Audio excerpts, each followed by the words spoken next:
Admiral Trench was a Separatist commander who reported directly to Count Dooku. He fought Anakin a few too many times to remain unscathed. In fact, he was scathed at least twice that we know of. Linked to a few very important moments in the Clone Wars, as well as getting to fight Anakin's invisible penis ship, Admiral Trench gives us our first glimpse of the alien species known as the Harch, whether we wanted that glimpse or not.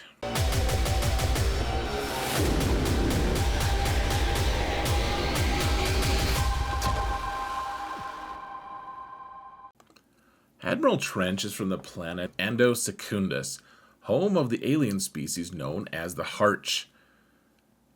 To describe them physically, one would be hard-pressed not to compare them to bipedal hairy spiders.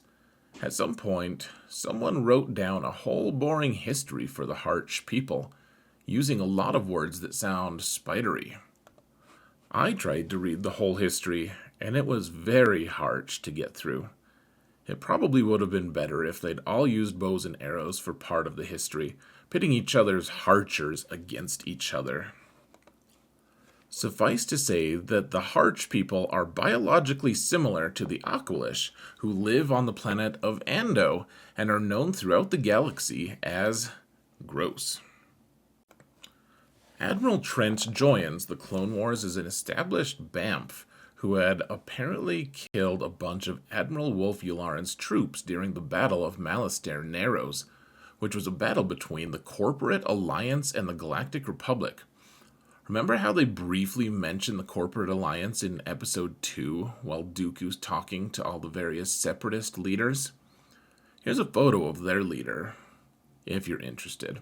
Anyway, the battle happened a little before the Clone Wars started. Trench was reportedly killed there, but not before he made Yularen feel scared of him.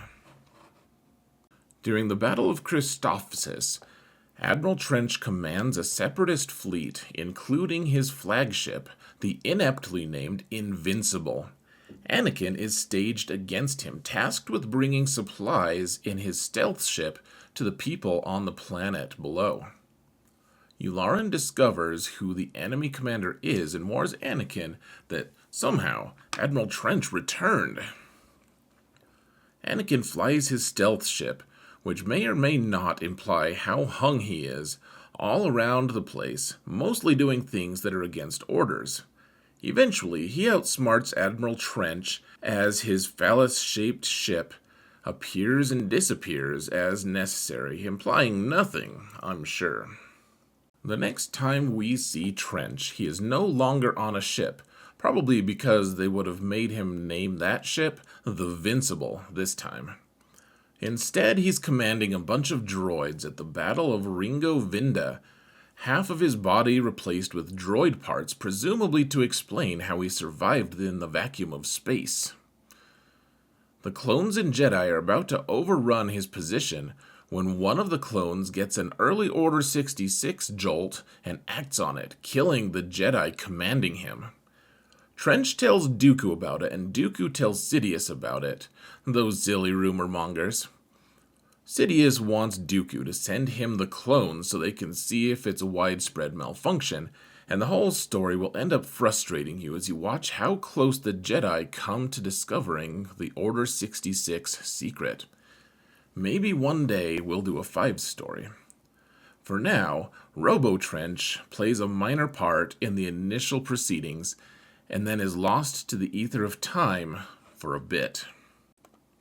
Toward the end of the war, Anakin meets the Bad Batch, and after an awesome belated scene where he sees Padme painted on their ship, he goes with them to rescue Echo from Wat Tambor and the Techno-Union on Anaxis. Trench keeps talking to the droids as the Bad Batch kill their way through Separatist forces, and eventually warns Wat Tambor about the Bad Batch coming. They're both concerned about something called the algorithm, which I would have been happy to tell them about if they had just asked. It turns out Echo was the algorithm. Don't try to mount him. Trench doesn't want to get WTF pwned by Anakin again, so he talks to Watt about it from a distant location, and the warning is predictably not enough to save the Separatists from losing the fight. In his final chapter, the Republic attacks Anaxis again, and Trench's forces fail him. But he's got a backup plan, where he blows everyone up with a bomb, which is locked behind a force field. Anakin captures him and forces Trench to tell him the codes to the force field. And when Trench attacks him, Anakin kills Trench, quickly checks his email, then walks out of the room as Trench dies a sad, lonely death. Harsh. I'm not entirely certain, but his fight with Anakin might be the first time he's in the same room as another living being while on screen. And now, Robo-Trench is in Galaxy of Heroes. You can see the parallels between his abilities in-game and his character. He shoots a stun net thing, he does a shock thing, and commands several living beings. Wait. One thing to note is his unique ability that turns 50% of his health into protection, presumably as a nod to how half of him got blown up by Anakin and then eventually got repaired in the form of prosthetics. We don't know if he's awesome yet. The best information we have so far says we should mod him with protection, the health conversion isn't as efficient, and potency. You'll note that I'm doing nothing of the sort because I don't really care about Trench in GAC right now. He steals a lot of good characters from a lot of good teams, and requires a lot of Omicrons for territory wars that I don't want to spend. One other note, the version of Trench we've unlocked now is the version who only is a ground commander. He doesn't command a capital ship in the lore while we see Robo-Trench, despite his rank of Admiral. Only time will tell if he gets to be a fleet commander in-game, but this may indicate he will not get a ship. Probably best not to read into anything too closely. Trench so far appears to be more of a hassle than he's worth.